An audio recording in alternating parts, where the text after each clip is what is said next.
역할앤 피페 로맨스 속 조연으로 환생한 주인공. 악당 유머의 딸로 신부는 미천하지만 행복하게 자라날 줄 알았는데 웬걸. 전염병으로 부모님이 돌아가신 후 눈 떠보니 낯선 공간에 아이들만 남았습니다. 원작 속 악역은 부모님이 돌아가신 후 2년간 유학을 떠난다고 알려졌는데 만약 그게 사실이 아니라면? 상속 문제를 둘러싸고 종탑에 갇힌 주인공들이 살아남는 700일의 감금 생활과 생존 후 그들의 이야기가 궁금하시다면 악당들을 위한 동화를 추천드립니다.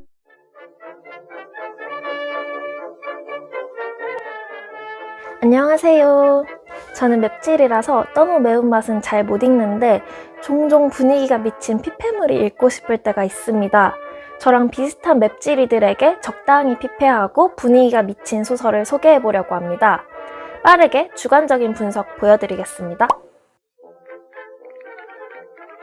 이 소설을 추천하는 가장 큰 이유는 양이와 향신료 작가님의 필력입니다. 피폐물이지만 이 소설을 읽을 수 있었던 이유는 걱정과 달리 감금기간에 대한 묘사의 내용이 너무 길어지지 않았다는 점입니다. 전체 125화 중 26화에서 탈출에 성공합니다.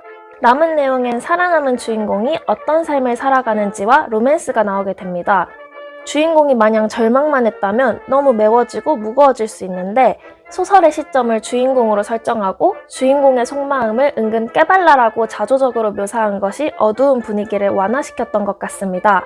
이 소설의 또 다른 매력은 관계성입니다. 가장 힘든 시기를 함께 보냈기에 주인공들이 가진 정서적 유대감이 이 소설만의 매혹적인 분위기를 만들었습니다.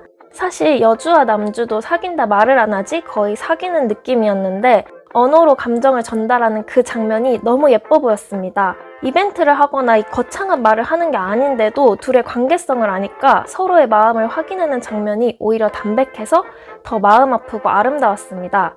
이것도 작가님의 서사 빌드업이 성공적이라 가능한 것 같습니다. 로맨스는 로맨스대로 좋았고 메인 스토리도 흥미로웠습니다.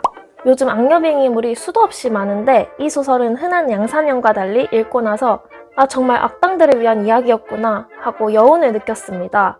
악당일 수밖에 없는 이들의 삶을 한 조각의 단편적인 정보만 보고 입맛에 맞게 떠들어대는 원작의 주인공들을 보며 저도 확증 편향에 대해 경계해야겠다고 반성했습니다. 요즘 알고리즘 때문에 SNS는 더욱 내가 원하는 글만 보여주고 있는데 그 안에서 내가 원하는 정보만 주목하면서 원하는 답만 얻고 있는 게 아닌지 소설 속 녹서스와 후안, 아드리아나를 보면서 반성했습니다. 소설을 다 읽고 난 후 굉장히 긴 스토리를 본 것 같은 기분이었는데 125화 완결이라는 짧은 소설이란 게 믿기지 않았습니다. 요즘 카카오 페이지에 여백의 미가 많은 소설에 비하면 빽빽해서 그런가 적은 횟수임에도 불구하고 꽉 찬 소설이라는 느낌을 받았습니다. 그만큼 불필요한 서술 없이 계획성 있게 내용이 전개된 것이라고 생각합니다. 마지막으로 제가 가장 인상 깊었던 장면은 약간의 스포일 수 있으니 원하시는 분만 재생해주세요. 제가 가장 인상 깊었던 장면은 서술 트릭을 통한 반전이었습니다. 우리는 주인공이 보고 깨닫고 느끼는 것만 읽을 수 있는데 멀쩡해 보이던 주인공이 알고 보면 트라우마에 시달리고 있었던 장면에서 소름 돋았습니다.